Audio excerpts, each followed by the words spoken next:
With under a week until the MLB trade deadline, the Philadelphia Phillies are still searching for those missing pieces. With Dave Dombrowski sorting through what the value of each player is, Tanner Scott has emerged in the conversation as a potential missing piece on this Phillies team. In this video, we're going to break down what exactly he would mean to this team, what kind of role he would play in terms of the postseason setting, and if that is the final move to take this team over the edge. Now, before we dive fully into it, I do want to make sure you guys are smashing that subscribe button. That at this point in time, 91.9% of you guys tuning into the videos have not subscribed to the channel just yet. We got plenty of baseball ahead of us even after the trade deadline, as we plan on seeing this Phillies team play deep into October and maybe even November this year. So make sure you're hitting that button and tagging along right with us. And Luke, let's dive right into things and talk some Tanner Scott today. You're a Tanner Scott guy, aren't you? What do you think about this?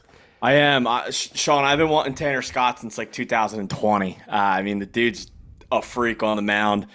It's tough to look at some of his years with his ERA, but really for a reliever, you got to look at the strikeouts and you got to look at the whip. The whip every year is just almost under 106 in 2020, 0.99 last year's, and 0.98 right now. The ERA in his Marlins career is basically under 3.25.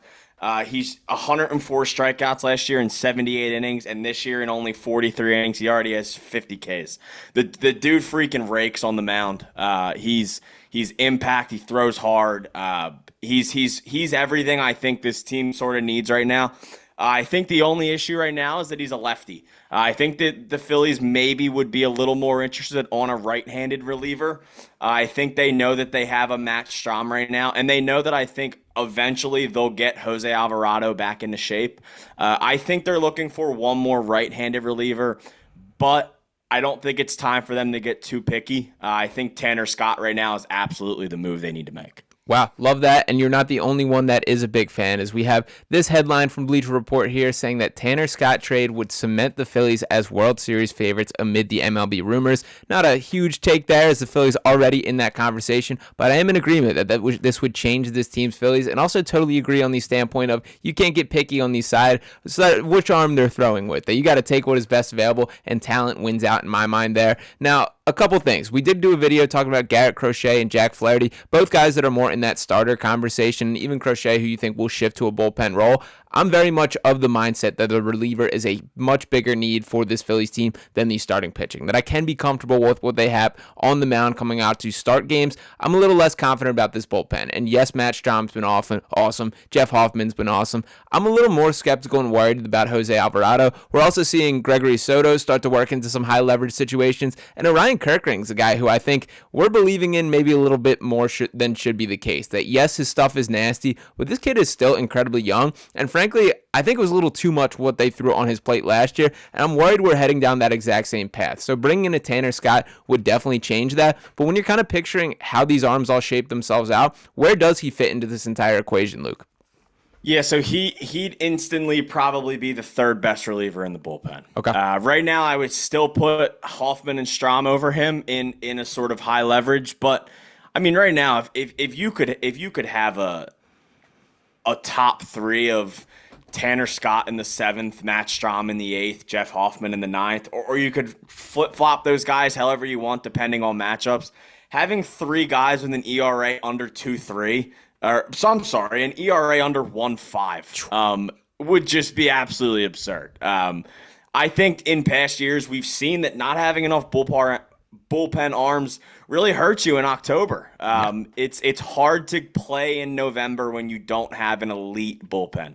And while I already feel like the Phillies do have one of the best bullpens in baseball, I've said this to you multiple times, Sean, you can never have enough pitching. And I think Tanner Scott's a guy who is going to be a very heavy targeted reliever. He is the best reliever on the market. But I think it's a guy the Phillies need to sort of really push some chips in for. I don't think it's necessarily going to have to be your top prospect, but it's going to have to be a few guys. And it's a move that I'm willing to make. I'm not selling everybody in my farm system for him, but I'm selling for the right package. And I don't think this Tanner Scott package is going to be crazy, but I think it's one that the Phillies are going to have to sort of get out and ahead on. I think the Yankees are going to be in. I think the Dodgers are going to be in. I think the Orioles are going to be in. There's a lot of teams, And those three teams, they can all put together a better package than the Phillies.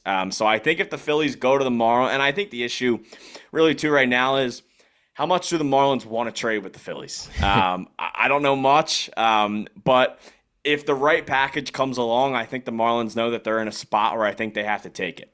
So if the Phillies give them a good offer, it's probably going to be hard for them to turn down. But I just think Tanner Scott's a guy, right? I think he is a guy that, one, deserves to pitch in the playoffs because his stuff is nasty, right? Since 2021, he hasn't sniffed any playoff baseball.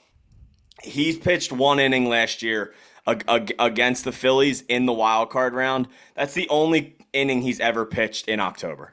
He has never pitched in the playoffs other than last year's wild card round, and I think it's time right now for the Phillies to change that. Yeah, absolutely. And he's just kind of wasting away on that Marlins team. I know you sent over this stat here that on the season, the Marlins are 36-65, meaning that Tanner Scott has saved nearly half of those wins as he's picked up 17 already on the season. That's just kind of sad stuff there. And to even add to this a little more, like how good he has been, we're talking about him pitching a combined no-hitter throughout an extended period of time, 28 consecutive outs that he recorded this season. That's some pretty absurd stuff from a reliever or any pitcher really in general. Now, a point that we kind of have danced around on this, and it's been a critique of mine of Rob Thomson, I'm a believer that you need a true closer. And I understand the argument with high leverage situations. It feels like we're still trending towards a little bit of closer by committee or bullpen by committee where he's going to play the matchups on a night-to-night basis. I know that Thomson and the Phillies very clearly dive into what batters hit best and what pitchers and what are the matchups that you're trying to build and look for there. I'm just a believer, and you want to know who that guy is in the ninth inning. So, Luke, what are your thoughts on that principle there? And does Tanner Scott help with that? He's obviously probably not going to be the closer on this team, but you never know. What do you think about all that? Yeah, so I've never been a huge strict closer guy just because matchups matter so much in baseball. Yeah. If you see three left-handers going up there, you want Matt Strahm out there. If you see three right-handers going up there, you want Jeff Hoffman out there, right? So it's for me, it's hard to sort of name a closer. Right now, I think if the Phillies got to October and they were going to name a closer, for me, it's absolutely Jeff Hoffman. Yeah. Which is a reason why I think they still need to also look for another right-handed reliever. I think if they were to nail down Jeff Hoffman to the ninth inning, your next best right-handed leader would be Orion Kerkering, who right now I think is still a great pitcher, but has been definitely dealing with a little bit of fatigue lately, I think. So, I mean, once you get to October, I trust Orion Kerkering, but I don't think there's anything wrong with adding another one. But once again, this thing with Tanner Scott, I mean, I think we said earlier, if you can have a last three of Scott, Strahm, Hoffman, that's just nasty stuff. Yeah. That's three pitchers that are really practically like unhittable. So if you can sort of set up that last those three guys in your bullpen heading into October, and then behind them have Jose Alvarado, have Orion Kerkering, have Gregory Soto, have a Sir Anthony Dominguez who has looked really good since May 1st. I think this bullpen would just be absolutely insane. Yeah, and to throw a couple more Tanner Scott stats out here, that he kicked off the second half of the season with a 1.27 ERA, 46 strikeouts in 42.2 innings, so more than one strikeout per inning that he has pitched this season. He's also allowed just 6 earned runs and 2 home runs while keeping his opponent's batting average to 1.28. Just 18 hits overall in the season out of the All-Star break here. And as you mentioned, all these names that they're adding to, already All-Stars with Jeff Hoffman and Matt Strahm. Now, the Jose Alvarado conversation is a little difficult for me, that I'm very much a Jose Alvarado guy, and he was the dude that I kind of had picked for trending towards that true closer role. It's really frustrating with him specifically because I think more so than just about any pitcher that I've seen, like, you know exactly when he does not have it on those days where he just can't locate, he has zero control, and it feels like it's happening a little bit more frequently. What's your level of concern for Alvarado, and in the long term, how much does that have you worried, and does that push you to make this Tanner Scott move a little bit more? Yeah, I think the reason I want Tanner Scott so much right now is definitely partially because how Jose Alvarado's been pitching. I mean, he allowed 6 earned runs combined in May and June. In just 7 appearances in July, he's allowed 7. It's definitely been a shaky month of July. Obviously, that big one against the Braves and then the one against the Pirates the other night. It's just been, he's looked really flat. It's the velocity's still sort of there, but everything's just looked really flat. It's looked very hittable. So I'm not out on Alvarado by any means. I still think he's a great pitcher. He's under contract. He's not going anywhere. I think the Phillies still have a good left-handed option there. I just think he needs to sort of slide back a little bit out of that ninth inning role and just sort of get everything, back and rolling again right now. Okay, yeah, that makes sense to me there. And to kind of wrap things up here, so we've talked a little bit about the starting pitcher, we've talked a little bit about the relievers, and we're going to be diving into a little bit of the outfield options next. But Luke, to put it straightforward, how would you rank those three positions of priority for this Phillies team? With starting pitching, with relieving, and with an outfield bat, really a center fielder I think would be ideal. But to rank those three specifically, what would you say? Yeah, right now, for me, number one's a bat. I need another bat. Whether it's an impact bat or just a guy who can hit lefties in the outfield, that's really number one for me. Number two would be bullpen still. I think right now you have four really good starters. I think four guys that can start games in the playoffs for you.